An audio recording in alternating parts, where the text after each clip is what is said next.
আল্লাহ পাক বলছেন তোমরা তোমাদের সন্তানদেরকে খাওয়াবার ভয়ে হত্যা করো না।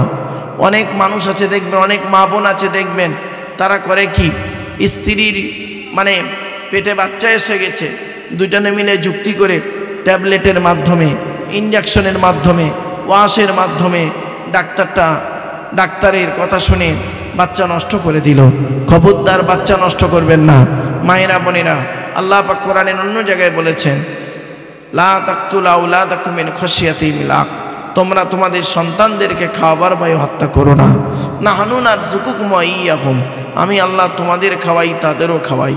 ইন্না কতলাকুম কানা খিতআন কাবীরা, আর তাদের হত্যা করা হলো গোনায় কাবিরা, গোনায় কাবিরা তাদের হত্যা করা।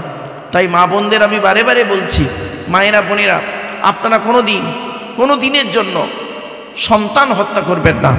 যে সন্তান আল্লাহ আপনাকে দিয়েছে সেই সন্তানকে নিয়ে আপনি লালন পালন করুন, আপনি মা কিয়ামতের মাঠে জান্নাতুল ফেরদাউস পেয়ে যাবেন। জোরে বলুন সুবহানাল্লাহ। তো আমার বাপেরা, তো 1 নাম্বার হলো কি, আল্লাহর সঙ্গে কাউকে শরীক করা হারাম। 2 নাম্বার পিতামাতার অবাধ্য হওয়া হারাম। 3 নাম্বার হলো সন্তান হত্যা করা হারাম। এই 3 নাম্বারের ব্যাখ্যাটা একটু বলি। সন্তান হত্যা 2 রকমের হয়, একটা বিয়ের আগে সন্তান হত্যা, একটা বিয়ের পরে সন্তান হত্যা। বিয়ের আগে সন্তান হত্যাটা কীরকম, ছেলেরা মেয়েরা অবৈধ মেলামেশা করলো, জেনা করলো, একটা পাপ কাজ, তারপরে পেটে বাচ্চা এসে গেল, বাচ্চাটাকে মেরে দিল, এই 2টো পাপ কাজ। আর বিয়ের পরে সন্তান হত্যা হলো একটা পাপ কাজ, সন্তান হত্যার পাপ কাজ। তো এই জন্য আপনাদেরকে বলে যাচ্ছি, খবরদার সন্তানকে হত্যা করবেন না। আল্লাহ পাক যাকে পৃথিবীতে দিয়েছেন, কত মানুষ সন্তান পায় না, কত ছেলে মেয়ে পায় না। আল্লাহ পাক কোরআনে বলছেন সন্তান যাকে তাকে ইচ্ছা খুশি আমি তাকে দিই। লিল্লাহি মুলকুস সামাওয়াতি ওয়াল আরদি ইয়াখলুকু মা ইয়াশা ইয়াহাবু লিমান ইয়াশাউ ইনাসা ওয়া ইয়াহাবু লিমান ইয়াশাউ যুকুর আও ইযাউযুহুম যুকরানা ওয়া ইনাসা ওয়া ইয়াজআলু মান ইয়াশাউ আকিমা। আল্লাহ পাক বলছেন আসমান পৃথিবী জমিনের মালিক হলো আমি আল্লাহ, যা ইচ্ছা তাই সৃষ্টি করতে পারি। ইয়াহাবু লিমান ইয়াশাউ ইনাসা, আমি যাকে খুশি তাকে শুধু কন্যা দান করি। ওয়া ইয়াহাবু লিমান ইয়াশাউ যুকুর, যাকে খুশি তাকে পুত্র দান করি। আবার আল্লাহ বলছেন আও ইযাউযুহুম যুকরানা ওয়া ইনাসা, যাকে খুশি তাকে পুত্র কন্যা উভয় দান করি।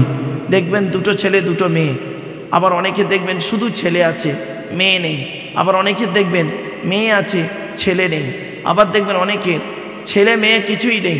ওয়াজআলু মান ইয়াশাউ আকিমা, আল্লাহ পাক বলছেন আমি যাকে খুশি তাকে বাঁচা করে রাখি। তাহলে আপনি কেন সন্তান হত্যা করবেন? আল্লাহ পাক আরও বলছেন ওয়াইজাল মাউউদাতু সুইলাত বিআইয়ি যামবিন কুতিলাত, ওই সমস্ত মৃত সন্তানদেরকে আমি কিয়ামতের মাঠে জীবিত করব। বিআইয়ি যামবিন কুতিলাত, যে কোন অন্যায়ের কারণে তোমাদেরকে তোমাদের পিতামাতা হত্যা করেছিল, ওই মাসুম মাসুম বাচ্চারা বলবে আল্লাহ আমরা হত্যা হতে চাইনি, আমাদের বাপ আর মা আনন্দ ফুর্তি করলো, বাপের পৃষ্ঠ হতে মায়ের পেটে থেকে আল্লাহ যখন আমাদেরকে আনলো, তখন আমার বাপ মা দুজনে মিলে যুক্তি করে ডাক্তারের পরামর্শ নিয়ে আমাদেরকে মেরে দিল। আজকের দিনে যদি জাহান্নামায় দিতে হয়, ওই বাপ আর মাকে আগে জাহান্নামায় ঢোকাও, তারপর তোমার বিচার যা হয় করিও। তাই আমার বাপেরা, সন্তান হত্যা করবেন না কোনো দিন। এটা হলো মহামারী পাপ কাজ, মহাপাপ কাজ। মা বোনেদের বলে যাচ্ছি, মায়েরা বোনেরা খবরদার এটা মাথায় রাখবেন। 4 নাম্বার হলো লা তাকরাবুল ফাওয়াহিশা মা যাকারা মিনহা ওয়া মা বাতান। আল্লাহ পাক বলছেন যে আমি আল্লাহ তোমাদেরকে জানিয়ে দিচ্ছি, তোমরা কোনো দিন প্রকাশ্য অপ্রকাশ্য পাপ কাজের ধারে বাড়ে যাবে না। আচ্ছা, প্রকাশ্য পাপ কাজটা কি? প্রকাশ্য পাপ কাজ আপনারা দেখেছেন, জেনা করা, সুদ খাওয়া, ঘুষ খাওয়া, মদ খাওয়া, জমির আলচুরি করা, হুক মেরে কারেন্ট নেওয়া, অন্যায় অত্যাচার করা, হুমকি দেওয়া, ধমকি দেওয়া, গালিগালাজ করা, ইত্যাদি ইত্যাদি প্রকাশ্য পাপ কাজ। আর গোপনে পাপ কাজ কি? যে পাপ কাজটা কেউ দেখতে পায় না, আল্লাহই দেখতে পায়। গোপনে যে করে সে পায়, সে জানে, আজ আল্লাহ জানে, বাকি আর কেউ জানতে পারে না। প্রকাশ্য অপ্রকাশ্য পাপ কাজ থেকে দূরে সরে থেকো। আমার বাবাজিদের বলে যাচ্ছি, চোখ দুটো বন্ধ হয়ে গেলে কবরে যেতে হবে, কবর কাউকে ছাড়বে না। তো কবরে গেলে আপনি কি জবাব দেবেন? তাই আপনাদেরকে আমি অনুরোধ করে বলে যাচ্ছি, এই জিনিসগুলো থেকে একটু দূরে সরে থাকুন। কঠিন পাপ কাজ। আল্লাহ পাক বললেন লা তাকরাবুল ফাওয়াহিশা মা যাহরা মিনহা ওয়া মা বাতান। অনেক ছেলে এখানে বসে আছে, দাঁড়িয়ে আছে, যারা ব্যভিচারে লিপ্ত আছে, যারা পাপ কাজে লিপ্ত আছে, এলাকার যত মহিলাদের সঙ্গে অবৈধ সম্পর্ক করে আছে, অনেক মেয়ে ছেলে আছে স্বামী থাকা সত্ত্বেও অন্য লোকের পরপুরুষের সঙ্গে পরকীয়ায় লিপ্ত আছে, কেউ জানে না, তারা দুজনে জানে, আল্লাহ জানে। খবরদার নয়, স্ত্রী থাকা সত্ত্বেও অন্য নারীর দিকে তুমি কোনোদিন জেনা করতে যেও না, কঠিন পাপ কাজ। স্বামী থাকা সত্ত্বেও তুমি অন্য পুরুষের সঙ্গে কোনোদিন জেনা করো না, এ যেন প্রকাশ্য পাপ কাজ, অপ্রকাশ্য পাপ কাজ। অনেক আছে দেখবেন গোপনে গোপনে সুদ খায়, দেখা যায় না, বাইরে নামাজ পড়ে, রোজা রাখে, অনেক কিছু ভালো ভালো কাজ করে, আর ভেতরে ভেতরে সুদের কারবার করে, কেউ জানতে পারে না। যার কাছ থেকে নেয় সে জানে, আর ও জানে, আর আল্লাহ জানে। খবরদার নয়, গোপনে গোপনে পাপ কাজ। অনেকে দেখবেন গোপনে গোপনে চুরি করে, গোপনে গোপনে চিটিংবাজি করে, গোপনে গোপনে মুনাফিকি করে, অনেক কিছু পাপ কাজ করে। বাপেরা, কবর কাউকে ছাড়বে না, কবর কাউকে ছাড়বে না। চোখ দুটো বন্ধ হয়ে গেলে কবরে আপনাকে আমাকে শুতেই হবে, এটা মনে রাখবেন। কবর আমাদেরকে ছাড়ছে না। মা বোনেদের বলি, মায়েরা বোনেরা, আল্লাহকে ভয় করুন, আল্লাহকে ভয় করুন, আল্লাহকে ভয় করুন। কঠিন আযাব থেকে আল্লাহ যেন আমাদের বাঁচায়। তাই আল্লাহ পাক বললেন লা তাকরাবুল ফাওয়াহিশা মা যাহরা মিনহা ওয়া মা বাতান।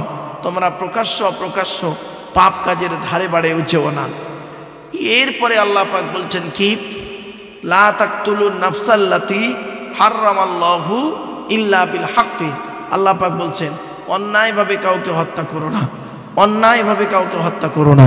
আল্লাহ যাকে হত্যা করতে বলেছে তাকে তুমি হত্যা করো আইনসঙ্গতভাবে, কিন্তু অন্যায়ভাবে কাউকে হত্যা করা হলো কঠিন পাপ কাজ, কঠিন পাপ কাজ, হারাম।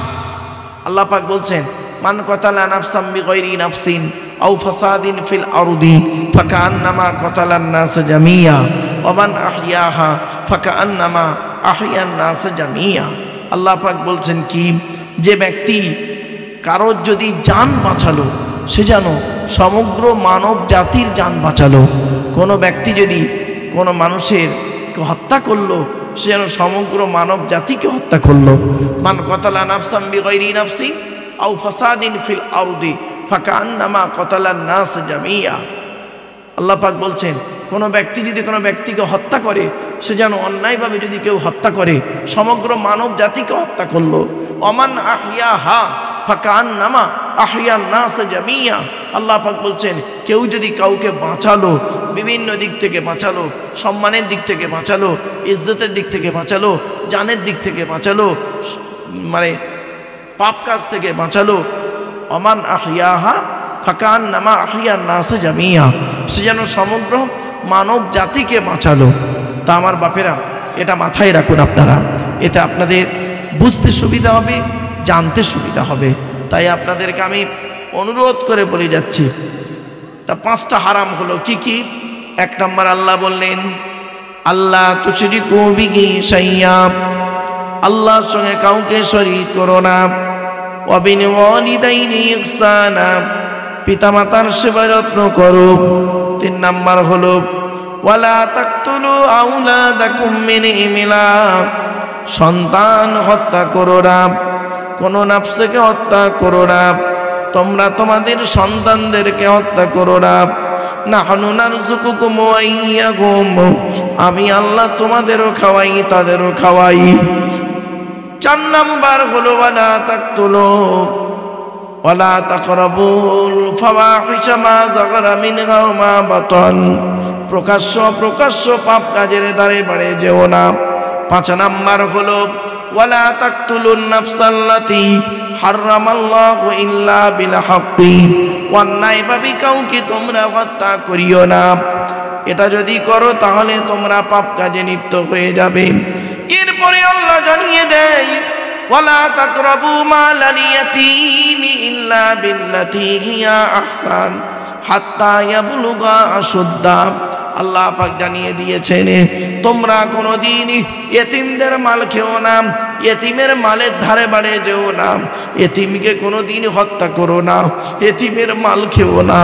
ইতিমের মাল যদি তোমরা খাও আমি আল্লাহ তোমাদের জাহান্নামের আগুন পেটের মধ্যে ঢুকিয়ে দেব।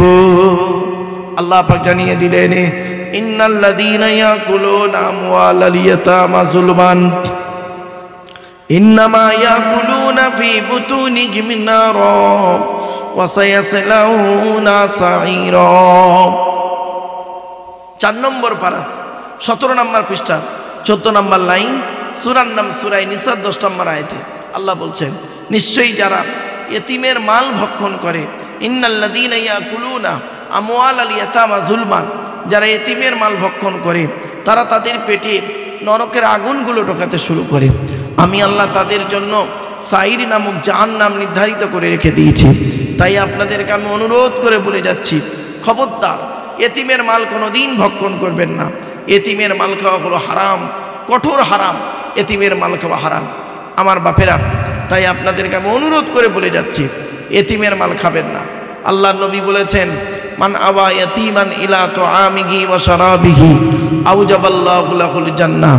আল্লাহ রাসূল বলেছেন যে ব্যক্তি কোনো ইতিমের মাথায় হাত বুলালো, কোনো ইতিমকে পানি পান করালো, কোনো ইতিমকে খাবার খাওয়ালো, ইতিমকে আশ্রয় দিল, আওজাবাল্লাহু লাহুল জান্নাহ, ওই ব্যক্তির জন্য জান্নাত ওয়াজিব হয়ে যায়। বাপেরা ইতিম বাচ্চার প্রতি আপনি ভালোবাসা দেখান, সে হিন্দু হোক আর মুসলিম হোক। খবরদার হিন্দু মুসলিম ঝগড়া মারামারি করবেন না। হিন্দু মুসলিম কাঁধে কাঁধ মিলিয়ে চলবেন, একে অপরের উপকারে ঝাঁপিয়ে পড়বেন, একে অপরের বিপদে ঝাঁপিয়ে পড়বেন। হিন্দু মুসলিম একে অপরের প্রতি ভক্তি শ্রদ্ধা সম্মান বজায় রাখবেন। মনে রাখবেন হিন্দু ভাইদের কাছে যেমন মন্দিরটা পবিত্র, খ্রিস্টানদের কাছে যেমন গির্জাটা পবিত্র, মুসলমানদের কাছে তেমন মসজিদটাও পবিত্র। বাপেরা হিন্দু ভাইদের কাছে যেমন ঋগ্বেদ সামবেদ যজুর্বেদ অর্থববেদ গীতা রামায়ণ মহাভারতটাও যেমন পবিত্র, পুরাণ পবিত্র, আর খ্রিস্টানদের কাছে যেমন বাইবেলটাও পবিত্র, মুসলমানদের কাছে তেমন কোরআনটাও পবিত্র। সুতরাং কোরআন হাদিস এদের কাছে পবিত্র। একে অপরের ধর্মকে গালি দেবেন না, একে অপরের ধর্মের মানুষকে কোনো দিন ঘৃণা করবেন না, তুচ্ছ তাচ্ছিল্য করবেন না, একে অপরের মানুষের প্রতি ভক্তি শ্রদ্ধা সম্মান বজায় রাখবেন। তাহলে দেখবেন সমাজে উন্নতি হবে, সমাজে কোনো দিন ঝগড়া মারামারি হবে না। তাই অনুরোধ করে বলে যাচ্ছি, কিসের হিন্দু কিসের মুসলিম আপনারা বলেন? হিন্দুদের রক্তের ভিতরে মুসলমানদের রক্ত আছে, আর মুসলমানদের রক্তের ভিতরে হিন্দুদের রক্ত আছে। আপনাদের এলাকায় ব্লাড ডোনেশন ক্যাম্প হয়, রক্তদান শিবির হয়, ব্লাড যখন নেওয়া হয় তখন বলা হয় নাকি এই ও হিন্দু ওর রক্ত আলাদা কর, ও মুসলিম ওর রক্ত আলাদা কর, বলে নাকি?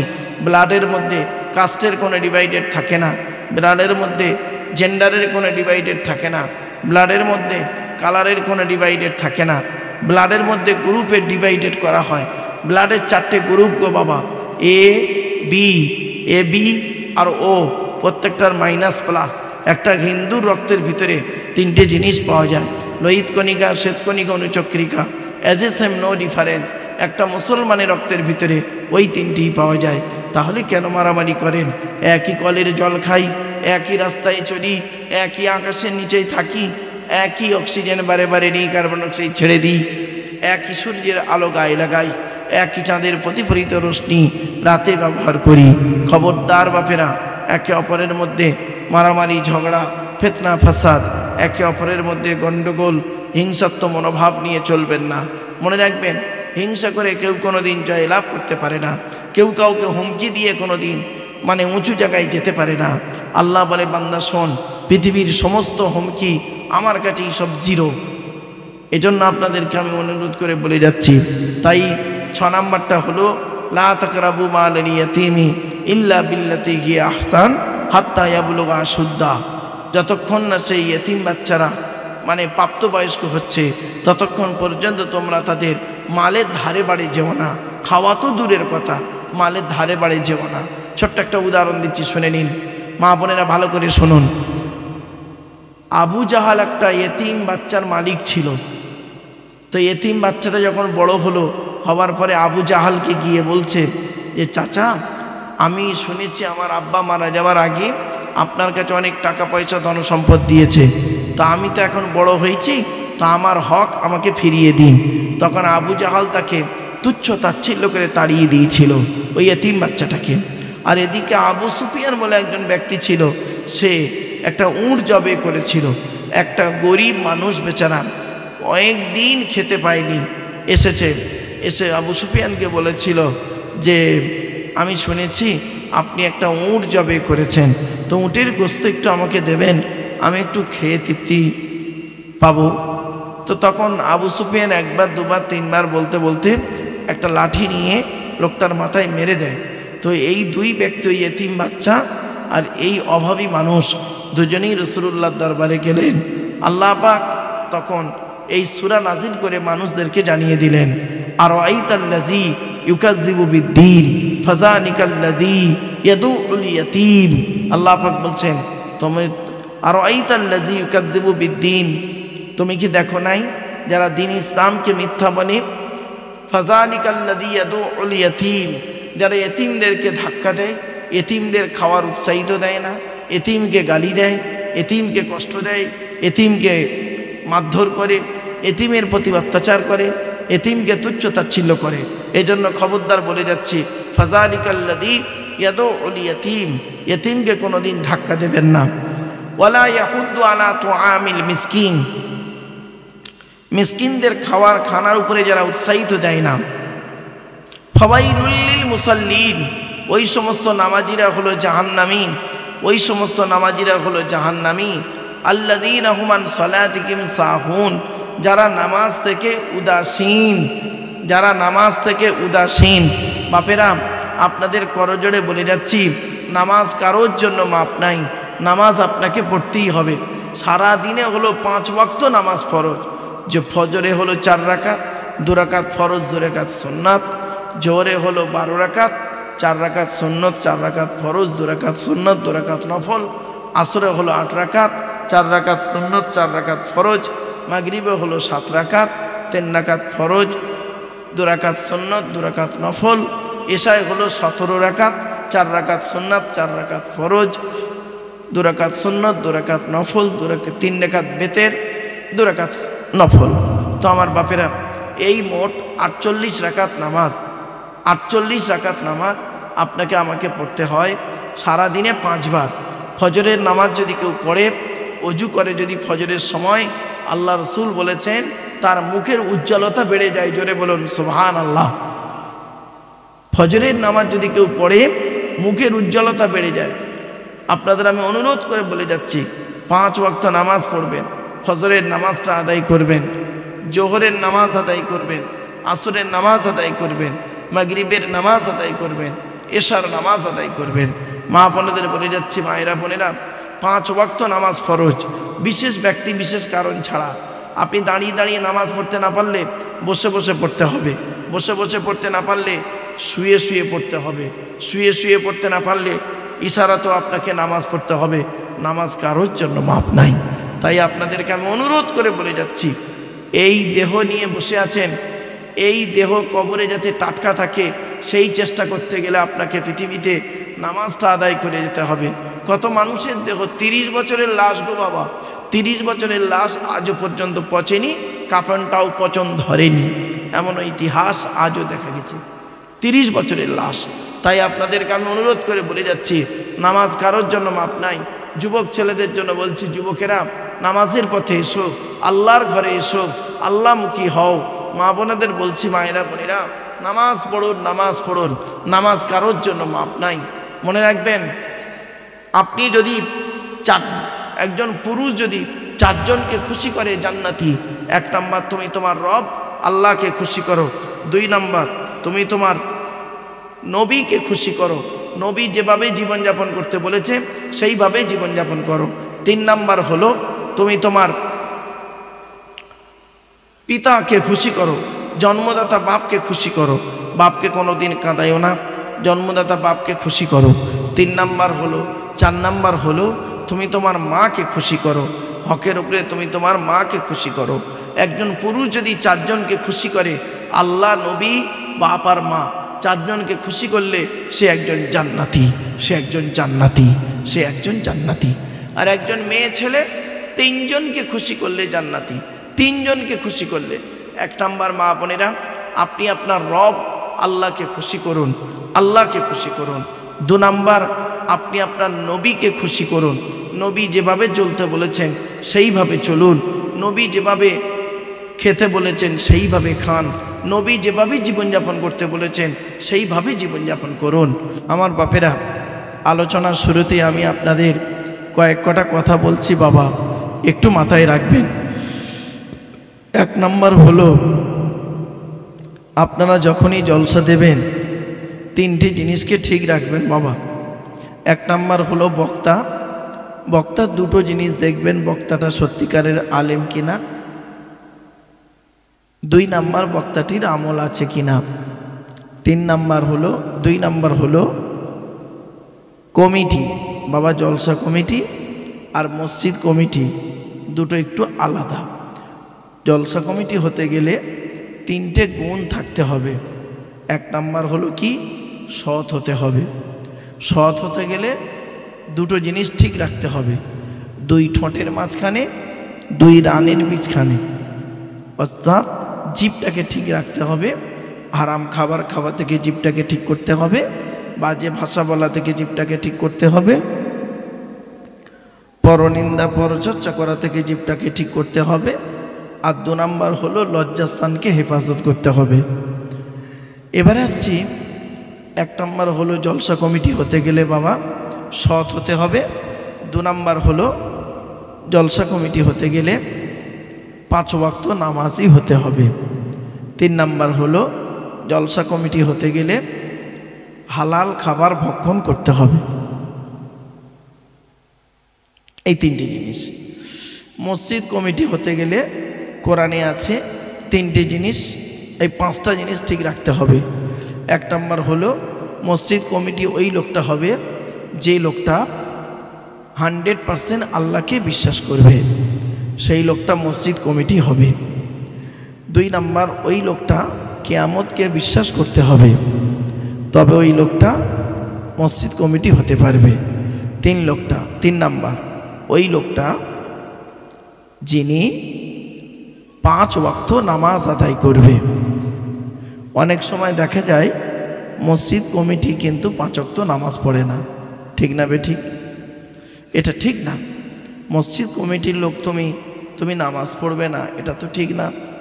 4 নাম্বার হলো জাকাত আদায় করতে হবে, যদি জাকাত ফরজ হয় আদায় করবে, গরিব হলে আদায় করতে হবে না।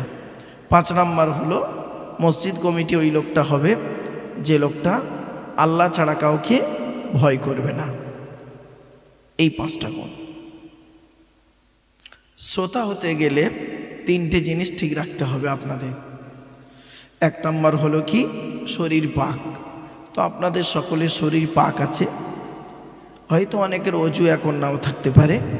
2 নাম্বার হলো কাপড় পাক, তো আপনাদের কাপড়গুলো পাক আছে। 3 নাম্বার হলো জায়গা পাক। এই জায়গাটা পাক নিয়ে একটু সন্দেহ আছে। যে প্লাস্টিকটায় বসে আছে এই প্লাস্টিকটা মনে হয় প্যান্ডেলওয়ালাদের, তাই তো বাবা? হ্যাঁ, তো প্যান্ডেলওয়ালাদের হলে না বাবা, এই প্লাস্টিকটা প্যান্ডেলওয়ালারা জীবনে কোনো দিন 3 বার করে ধৌত করে না। আজকের এখানে এনেছে, পাশের গ্রামের জলসায় কালকে আবার বসিয়ে দেবে। অনেক মানুষ দেখবেন জুতো পায়ে দিয়ে চলেছে।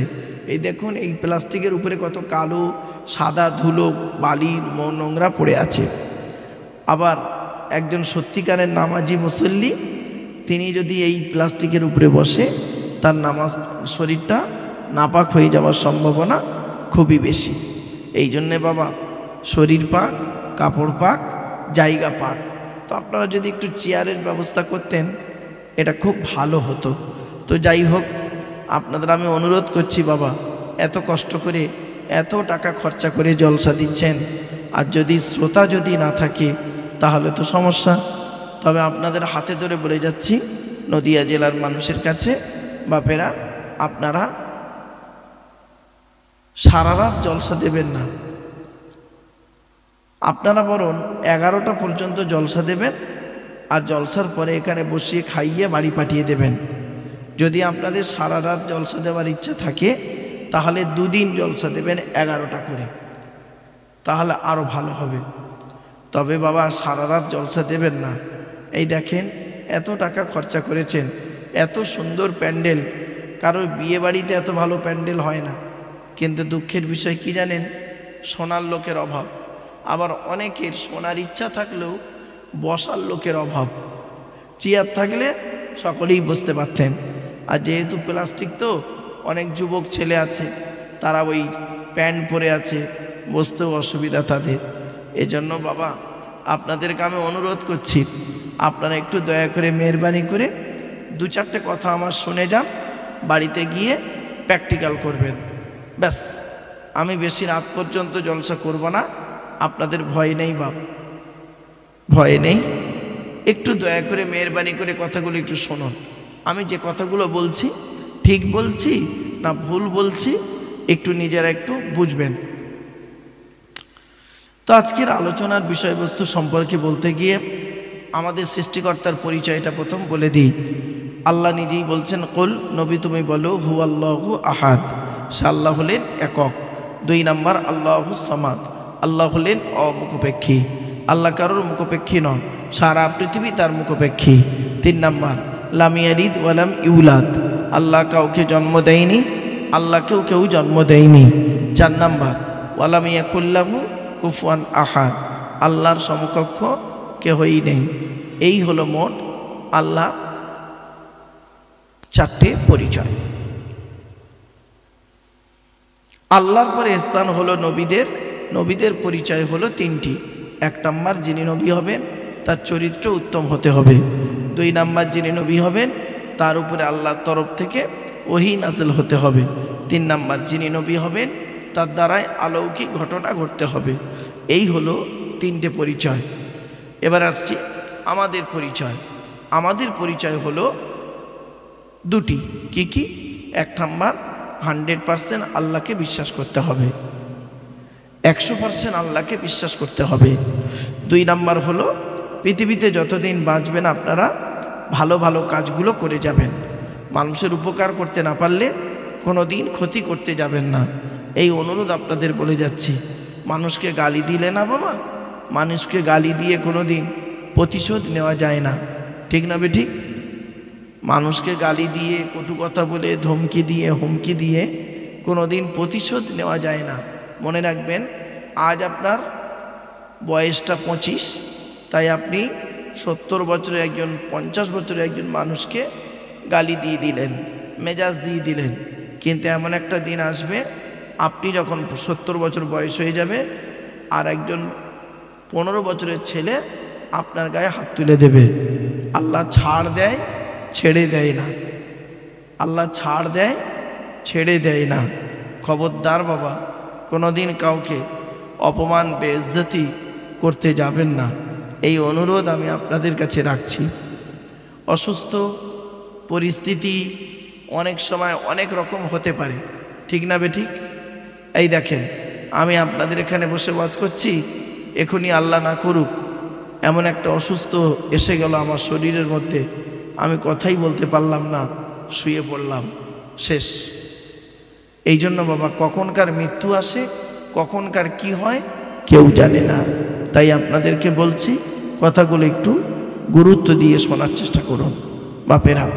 টু দি পয়েন্টের উপরে কথাগুলো আমি আপনাদের কাছে রাখবো, একটু বোঝার চেষ্টা করবেন। আর মা বোনেরা আছে, আমার মা বোনেরা আছে, মায়েদের সম্পর্কে, বোনেদের সম্পর্কে আজ আমি কিছু কথা বলবো। নারীদের চরিত্র কেমন, কত রকমের নারী পৃথিবীতে পাওয়া যায়। মা বোনেদের বলছি, মায়েরা বোনেরা একটু এগুলোকে ফলো করবেন। আসছি, আমাদের নবী যিনি হযরত মুহাম্মদ মুস্তাফা সাল্লাল্লাহু আলাইহি ওয়াসাল্লাম,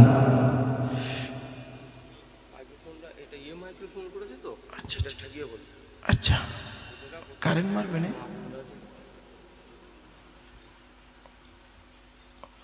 তো সেজন্য আপনাদেরকে আমি বলছি, আমার মায়েরা বোনেরা, আপনারা কথাগুলো একটু বোঝার চেষ্টা করুন।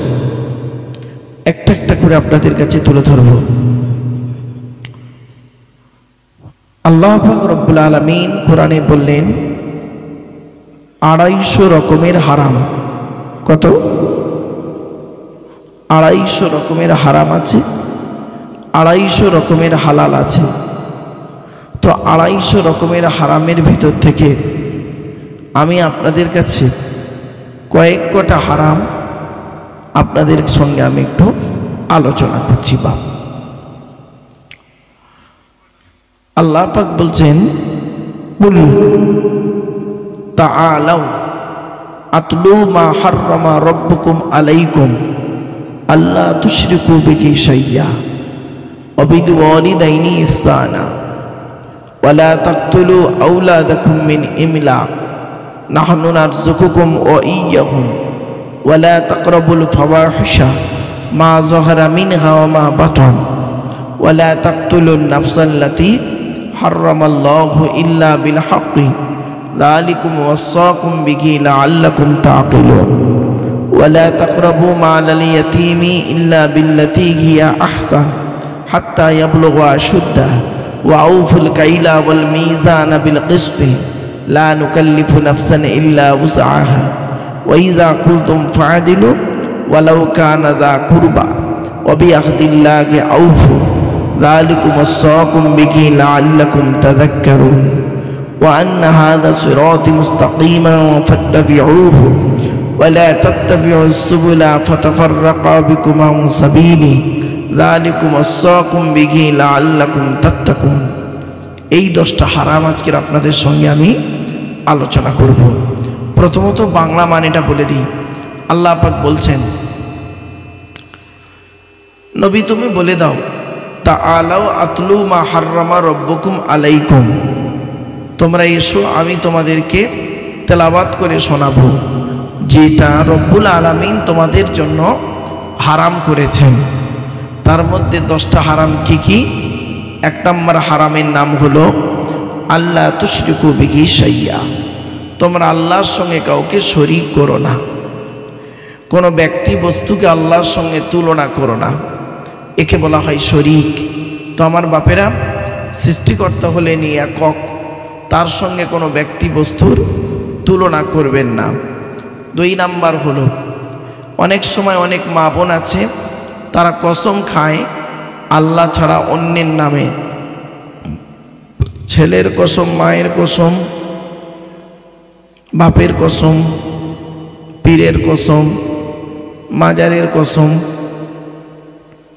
আরো বিভিন্ন ধরনের কসম তারা করে। খবরদার মা বোনেরা, আল্লাহ ছাড়া অন্যের নামে কসম করলে আপনি মুশরিক হয়ে যাবেন। তাই আপনি আল্লাহ ছাড়া অন্যের নামে কসম করবেন না। খবরদার নয়, আল্লাহর কসম করবেন কিন্তু অন্য কসম করবেন না। আর কসম যদি করেন, কসম যদি ভেঙে ফেলেন, তার কাফারা দিতে হবে। কসমের কাফারা কি? 10টা ফকির খাওয়াতে হবে, 10টা ফকিরকে কাপড় দান করতে হবে, আবার যদি না পারেন একটা গোলাম আজাদ করতে হবে, অথবা 3টে রোজা রাখতে হবে। এই হলো কসমের জরিমানা বা কাফারা। এবার আসছি, আল্লাহ পাক বলছেন সকলের গুনাহ আল্লাহ মাফ করবে, কিন্তু শিরককারীর গুনাহ আল্লাহ মাফ করবে না। তাই বাপেরা, আপনারা কোনোদিন আল্লাহর সঙ্গে শরীক করবেন না কাউকে। একটা অনুরোধ আপনাদের করে যাচ্ছি, আল্লাহর সঙ্গে কাউকে শরীক করবেন না। আর একটা কথা হলো কি, আমার মা বোনেদের বলি, মায়েরা বোনেরা, আপনারা আল্লাহর সঙ্গে কাউকে শরীক করবেন না। আল্লাহ পাক অন্য আয়াতে বলছেন, ওয়াবুদুল্লাহ ওয়া লা তুশরিকু বিহি শাইয়্যা, তোমরা আল্লাহর ইবাদত করো, আল্লাহর সঙ্গে কাউকে শরীক করো না। আর কি? অবিল ওয়ালিদাইনি ইহসানা, পিতামাতার সেবা যত্ন করো। পিতামাতার সেবা যে কত বড় মূল্যবান জিনিস সেটা অনেকেই বোঝে না। তাই আমি আপনাদের সকলকে বলছি, হিন্দু মুসলিম সকলকে আমি বলছি, আপনারা আপনাদের পিতামাতার সেবা যত্ন করবেন। পিতামাতাকে কোনোদিন কাঁদাবেন না, কি হিন্দু কি মুসলিম, পিতামাতাকে কোনোদিন কাঁদাবেন না। যে বাড়িতে বৃদ্ধ পিতামাতা বেঁচে আছে সেই বাড়িতে আল্লাহর রহমত ঝরে ঝরে পড়বে। জোরে বলুন সুবহানাল্লাহ। সেই বাড়িতে আল্লাহর রহমত ঝরে ঝরে পড়বে। কোনোদিন কোনো বাপ আর মাকে বৃদ্ধাশ্রমে রেখে আসবেন না। চেষ্টা করবেন আপনি আপনার পিতামাতাকে ঠিকমতো খাওয়া দাওয়া দিতে। মনে রাখবেন, যে বাড়িতে বৃদ্ধ পিতামাতা বেঁচে থাকে সেই বাড়িতে কোনোদিন গজব আসে না, আল্লাহর রহমত নাজিল হয়। বৃদ্ধ পিতামাতা যে বাড়িতে বেঁচে থাকে, এজন্য খবরদার যাদের বাম্মা বেঁচে আছে কোনোদিন কাঁদাবেন না, মাকে কোনোদিন গালি দেবেন না, বাপকে কোনোদিন ধমকি দেবেন না।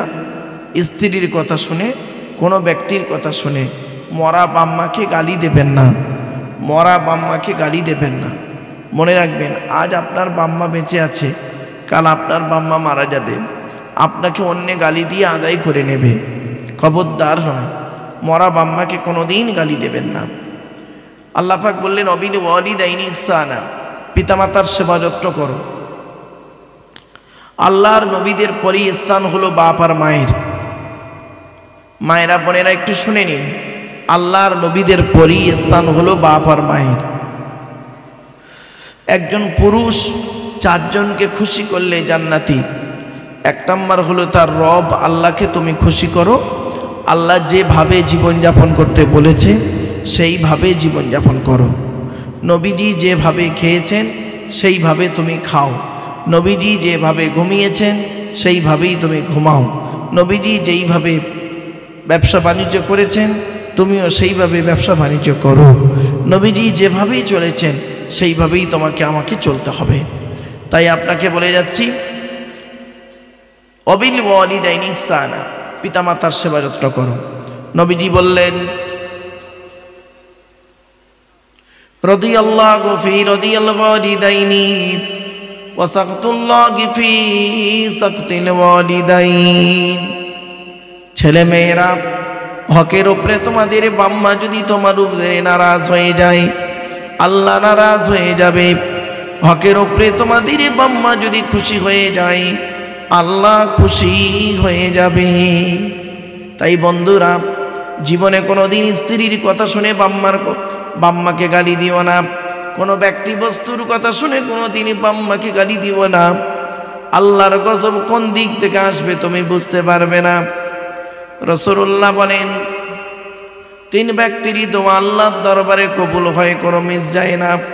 সালাসু দাওয়াতিন মুস্তাজাবাতিন লা শাক্কা ফীহি, 3 ব্যক্তির দোয়া আল্লাহর দরবারে কবুল হয়, কোনো মিস যায় না। 1 নম্বর হলো দাওয়াতুল মাজলুম, অত্যাচারকৃত মানুষের দোয়া। 2 নম্বর হলো দাওয়াতুল মুসাফিরি, মুসাফিরের দোয়া। 3 নম্বর হলো দাওয়াতুল ওয়ালিদি আলা ওয়ালাদিহি, কোনো বাপ আর মা যদি নিজের কলিজার টুকরা সন্তানের জন্য দোয়া চেয়ে যায়, বিদ্যুতের থেকে দ্রুত গতিতে বাম্মার দোয়াটা আল্লাহর দরবারে কবুল হয়ে যায়। আমার বাপেরা, অত্যাচারকৃত মানুষের দোয়া আল্লাহর দরবারে কবুল হয় কিরকম? কোনো পুরুষ যদি কোনো নারীকে, কোনো স্বামী যদি তার স্ত্রীকে, কোনো স্ত্রী যদি তার স্বামীকে অন্যায়ভাবে অত্যাচার করে, আর ওই স্ত্রী যদি বলে খোদা গো আমি অন্যায় করিনি, আমার স্বামী আমার উপরে নির্মমভাবে অত্যাচার করছে। কোনো স্ত্রী যদি তার স্বামীকে অন্যায়ভাবে অত্যাচার করে, আর ওই স্বামী যদি বলে খোদা গো আমি অন্যায় করিনি, আমার স্বামী আমার উপরে নির্মমভাবে অত্যাচার করছে, আল্লাহর তরফ থেকে গজব পড়ে যাবে। অনেক ননদ আছে দেখবেন, ভাইয়ের কানে কামড়াচ্ছে যাতে ভাই ভাবিকে মারে, এই ধান্দা করে। ও যুবতী বোনেরা শুনে নাও, ঘুটে পড়ে গোবর হাসে, ঘুটে বলে তোরও একদিন আছে। তুমি ভাবি পরের মেয়েকে যদি আপন করতে না পারো, তোমাকেও একদিন লোকের বাড়ি ভাবি হয়ে যেতে হবে, আল্লাহর তরফ থেকে গজব পড়বে, বলতে আর হবে না। অনেক শাশুড়ি আছে দেখবেন, নিজের মেয়েকে খাইয়ে নিয়ে ঘরের ভেতর ঢুকে পড়ল, বৌমা পরের মেয়ে খেয়েছে কি তা খবর নিল না। ও শাশুড়ি মায়েরা, আপনি বৌমা পরের মেয়েকে যদি আপন করতে না পারেন, আল্লাহ আপনারও মেয়ে দিয়েছে, লোকের বাড়ি বৌমা হয়ে যাবে, আল্লাহর তরফ থেকে গজব পড়বে, বলতে আর হবে না।